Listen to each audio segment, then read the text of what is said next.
when my mother slammed the kitchen door and shouted, "Hand the business to your brother, or forget having a family."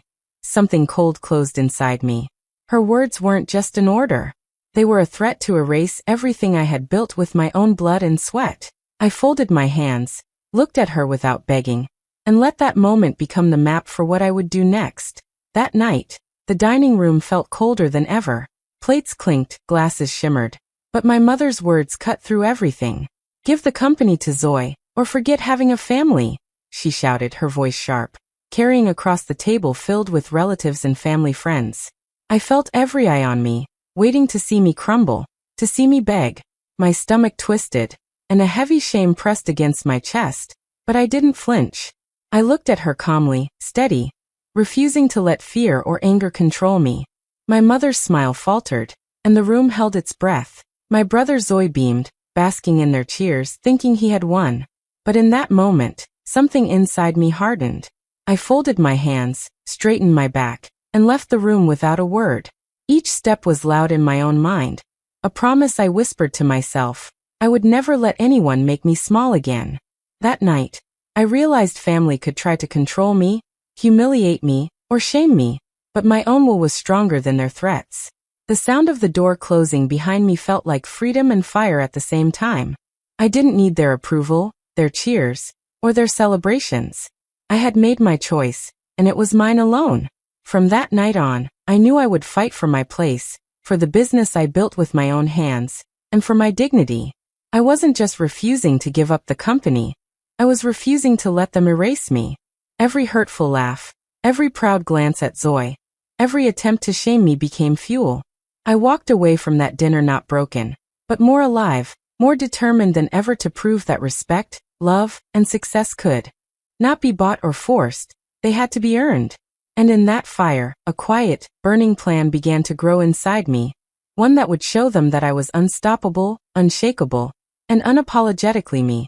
After that night, everything changed. The house felt empty even when it was full. Invitations to family dinners stopped coming. Birthday parties, holidays, even casual gatherings. All of them suddenly ignored me. I called, but no one picked up. My messages were left unread. At family events, my mother smiled as if nothing had happened, pretending I didn't exist. They laughed and clapped for Zoe, praising him as if he had earned everything, never mentioning my name, never asking about the long hours, the deals I closed, or the business I had grown from the ground up. It hurt more than I expected. Every cheer for him felt like a small cut. Every silence directed at me burned like fire. But instead of breaking me, it sparked something stronger. I realized then that their love was conditional. They only celebrated what they could control, what they could claim. If giving up my company was the price for their approval, I would not pay it. I didn't need permission to exist, to succeed, to be proud of myself. The more they tried to erase me, the more I felt my own strength grow. I spent quiet nights thinking, planning, and reminding myself what I had built with my own hands. Their celebrations for Zoe, their laughter, and their ignorance became fuel. I didn't want revenge in the moment, but I wanted to prove something bigger, that I could create a life that didn't depend on their praise, their approval, or their recognition. The cold shoulder, the missed calls, and the empty invitations only made my determination sharper. I started waking up with a new focus, each day planning, working, and imagining a future where I stood taller than their doubts, their expectations, and their favoritism. It was painful, yes, but it was also freeing. I realized that true success would not come from their acceptance. It would come from my own effort, my own courage, and my refusal to bend to anyone else's will. Every slight, every quiet insult, every act of ignoring me lit a stubborn fire inside. I wasn't just surviving without them. I was starting to build a life that could shine without them.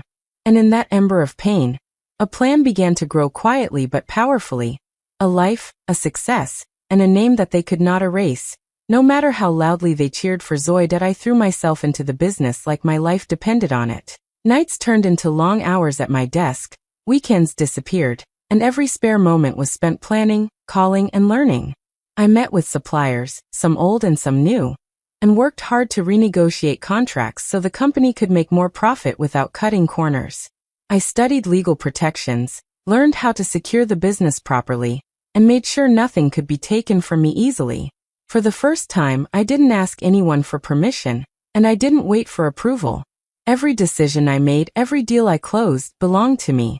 At first, the wins were small: a satisfied supplier, a small contract, a shipment delivered on time. But each small victory gave me confidence and proof that I could do this on my own. Slowly, those small wins became bigger. Bigger contracts came in, clients returned, and cash started flowing steadily. The office buzzed with energy again, but it was different this time. The company was alive not because of a family name or because someone expected me to hand it over. It was alive because of the systems, plans, and hard work I had put in. I personally oversaw every step, made sure everything was running smoothly, and learned from every mistake I made. Sometimes I stayed late just to watch how the orders moved, how payments came in, how the team performed. Each day, the business became stronger, more independent, and more mine. People started noticing. Employees were more motivated because they saw leadership and clear plans. Suppliers respected me because I understood the numbers and could make things happen. Clients trusted me because I delivered results. I realized that the company could grow without relying on my family's status, without needing their cheers or their approval. The pride I felt was different. It wasn't loud or flashy, but deep and steady. I was creating something that could not be taken from me unless I let it. Every hour I worked, every contract I signed, every problem I solved built not just the company, but my own confidence and power. By the time months passed, the company was humming with life again, but this time it was mine. Every system I installed, every process I perfected, every client I impressed became proof that I could rise on my own, and that nothing, not my mother's threats, not Zoe's fake praise, not anyone's doubt, could stop me. I was no longer just surviving the family drama. I was thriving because I had rebuilt everything with my own hands, and that made me unstoppable. At a business conference, I stood nervously in front of a small group, pitching my ideas, showing what the company could do, and sharing the plans I had worked on for months. Most people nodded politely, but then Mr. Akand, a well-known investor, stepped forward. He didn't care about my family name or who I was related to. He listened carefully, asked sharp questions, and then, to my surprise, he smiled. "I like your work," he said. "I want to mentor you." I could hardly believe it. Someone of his experience saw me. Not my family, not my brother, not the past. They saw me, my effort, and my results. With him guiding me, I learned things I had never understood before. How to refine a growth plan so it could actually work long-term. How to protect ideas by registering trademarks. And how to think about scaling a business without risking everything. Every meeting with him opened my eyes. He pushed me to think bigger, to plan better, and to execute with precision. I stopped feeling like the heir who was supposed to give everything away and start depending on someone else. Instead, I became the founder, the person in control, the one shaping the company's future. He didn't just give advice. He taught me confidence, strategy, and the power of making people respect results rather than status. Under his mentorship, I began seeing opportunities one had ignored before, and I learned to act on them quickly. Contracts were renegotiated with a stronger position, new products were planned, and every move was calculated for growth. My team began to notice the change too. They saw me taking charge with clear vision and steady decisions. Zoe's fake authority at home and in the company suddenly didn't matter anymore. I had built skills, knowledge, and strategy that made me untouchable in my own business.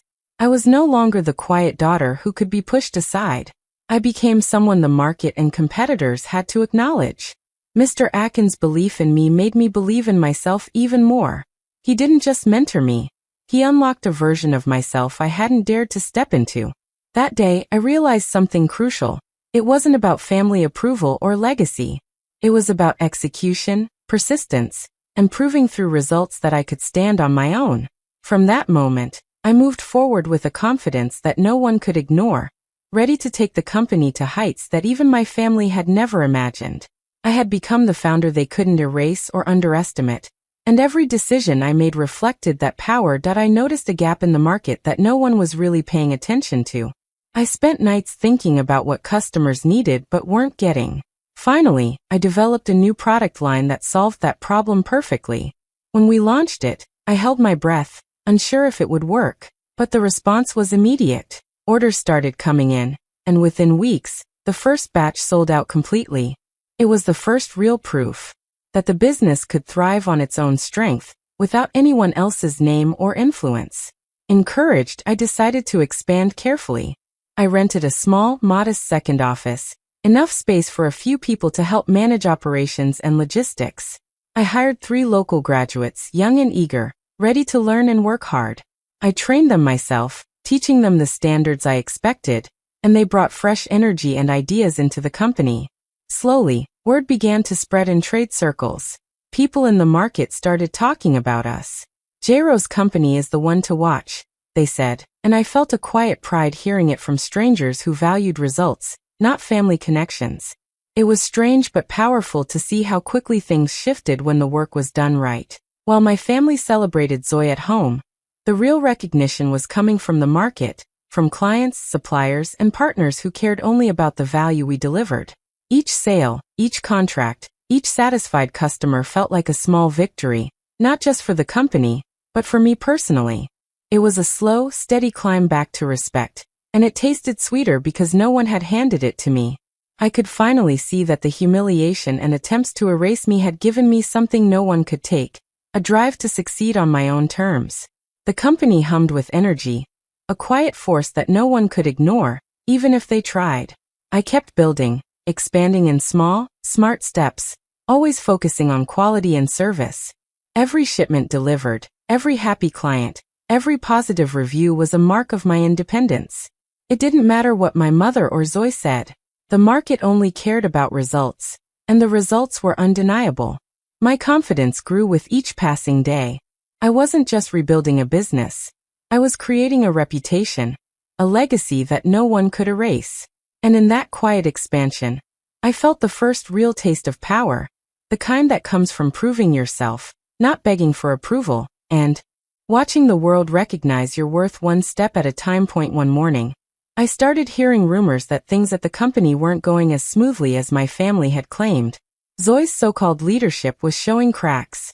Investors were asking tough questions, and clients were complaining about delays and poor quality. Suddenly, the family favorite wasn't so untouchable anymore. Then one afternoon, Zoe appeared at my office door, nervous, hat in hand, asking me to help fix a product line that was failing badly. I could see the fear in his eyes, the realization that he couldn't manage it alone. I listened carefully as he explained the problems, the mistakes, and the pressure from clients. I didn't interrupt, I didn't mock. I just let him speak, letting him realize how serious the situation was. When he finished, I leaned back and made it clear. I would help, but not on his terms, not as someone who gave up control. I proposed a deal. I would step in to fix the problem, but only as a partner with equal rights, oversight, and decision-making power. There would be no hierarchy where I was beneath him. They grumbled. My mother protested silently. Zoe's pride flared, but the reality was undeniable. The failing product line was urgent, and the company's reputation was on the line. The crisis left them no choice but to accept. Over the next days, I got to work immediately, analyzing every step, making changes, coordinating with the team, and implementing fixes quickly and efficiently. Slowly, results started showing. Orders stabilized, clients started responding positively, and the product line was saved. I didn't gloat. I didn't make a show of it. I simply did what was needed while holding my ground on terms that protected my authority and vision. For the first time, the family saw that they couldn't ignore me, that success depended on my skill, my work, and my leadership, not favoritism or family status. Zoe had to acknowledge it, my mother had to acknowledge it, and even the skeptics in the office had to see it. It was a quiet but powerful shift. I was no longer just the daughter they expected to surrender everything to.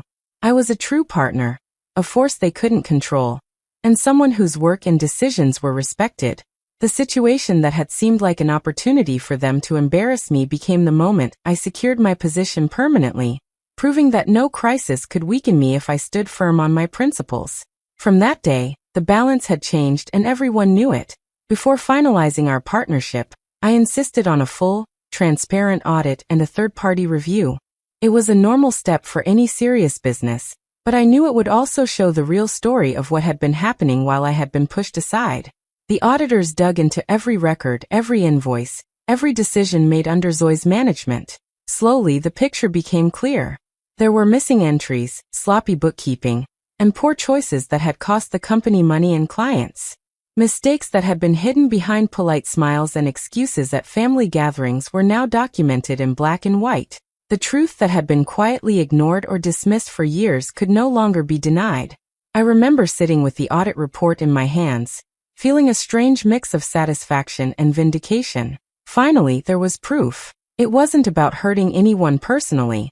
It was about showing reality. My mother, who had demanded I hand over everything to preserve the family image, could no longer hide behind that excuse. The company's problems had never been mine. They had been caused by poor management and reckless decisions. Every page of that report was a quiet confirmation that I had been right all along. Zoe could no longer claim competence, and my mother could no longer argue that handing over the business was the only way to protect the family name. The facts were undeniable, official, and respected by professionals. For the first time, the power of truth was on my side, documented in a way that could not be ignored or dismissed. I didn't need to shout. I didn't need to confront anyone loudly. The audit spoke for itself. It shifted the entire dynamic of the company and the family. Decisions would now be based on reality, not favoritism or intimidation. I felt a sense of calm strength, knowing that what had been hidden in whispers and sidelong glances was now out in the open. The company was finally on honest footing, and my role in it could no longer be questioned. The audit didn't just reveal financial missteps. It revealed who had been responsible, who had worked, and who had only relied on appearances. I realized that this transparency was not just a business win. It was a personal triumph. I had stood firm, refused to surrender, and now the world, including my family, had to recognize the truth. For the first time, the argument that had threatened to erase me completely was ended. The business was mine to lead, based on skill, diligence, and undeniable facts. With the audit proving the truth and the product line fixed, it was time to show the world what the company could really do. We relaunched the brand together, but this time the roles were clear. I led operations, made all the key decisions, and ensured every process was smooth and professional. Zoe was given a smaller, manageable role that suited his abilities, but the responsibility for success rested with me. The launch was quiet at first, but the results spoke loudly. Press outlets picked up the story, calling it a revival of the company, and soon the market started noticing.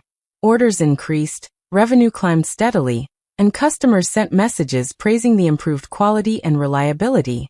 People who had once ignored us now wanted to work with us. I could feel the shift. The company was no longer defined by family drama or old rivalries. It was defined by results, by consistency, and by the effort we put in. Even my mother, who had shouted at me to give up everything to Zoe, had to watch quietly as the business stabilized and grew, because I refused to surrender it. There was no gloating, no revenge in words, just the undeniable proof that perseverance and skill mattered more than threats and favoritism. Employees were motivated, suppliers respected the leadership, and clients trusted the brand again. Every email, every call, every satisfied customer felt like a small victory. The world now saw what I had built with my own hands. Even within the family, the dynamic had changed. Zoe had to follow the structure I set. My mother could no longer claim I should step aside, and the respect I had fought for was finally visible to everyone. Watching the company thrive, seeing it rise above the chaos and the demands that once tried to erase me, I felt a quiet sense of triumph. This wasn't about winning over family or proving them wrong in front of a crowd. It was about creating something that could survive, grow, and shine because I had worked for it. The company's revival became my proof that refusing to surrender wasn't stubbornness. It was vision and courage. With every successful launch, every positive review, and every new client, I solidified my place as the true leader. The market didn't care about family drama, and that was the point. Value, dedication, and competence always shine brighter than favoritism or threats. The turnaround was public, undeniable, and permanent. And as I watched the numbers rise and customers respond, I knew this was only the beginning of a success story that no one could erase. Months passed, and life went on with the business growing steadily. Then one afternoon, I received a call from my mother. Her voice was quiet, almost hesitant, completely different from the shouting I had endured years before. There was a problem. A sudden legal dispute that had nothing to do with the company, but it was serious enough that she didn't know how to handle it. She needed advice, someone with knowledge of legal and financial matters to guide her. For a moment, I listened carefully, sensing the humility in her words. I could have refused, I could have let her struggle, but I didn't. I agreed to help, but I was clear about the terms. I would assist, yes, but with boundaries. There would be respect for my role, no shortcuts, no ignoring my decisions, and complete transparency in every step. From the start, I approached it professionally. I reviewed documents, explained the risks, suggested strategies, and guided them on the best path forward. I didn't act out of revenge. I didn't make them feel small or guilty. Instead, I offered clear, practical help. Every step I took reminded them that I was capable, and that their previous assumptions, that I could be pushed aside or ignored, were wrong. Throughout the process, I maintained control of my time and my boundaries. I helped them navigate negotiations, spoke to lawyers on their behalf, and ensured every decision was recorded and transparent. Slowly, the crisis started to resolve. The family began to realize that my skills, my careful planning, and my knowledge were the reasons they were getting through the situation.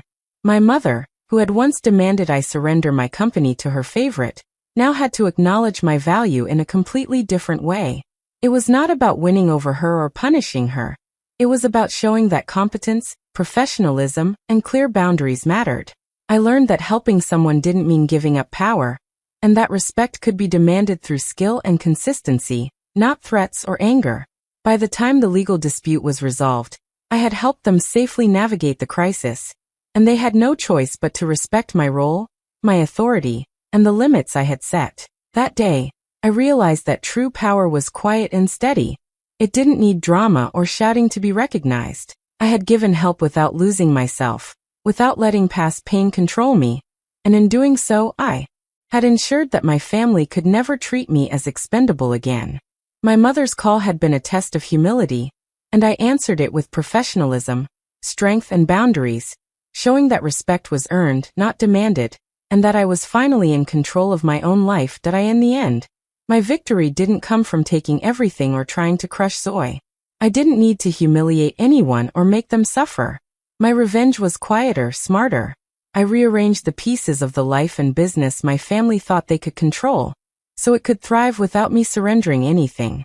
I kept the company I had built with my own hands and expanded it into new markets, reaching people and places they had never imagined. I created opportunities for employees and partners who had been overlooked, showing that real success was built on talent, effort, and fairness, not favoritism. My mother and Zoe regained their place in the family, but it was on my terms. I set clear boundaries, made sure my authority and work were respected, and ensured that the business I had nurtured could not be threatened again.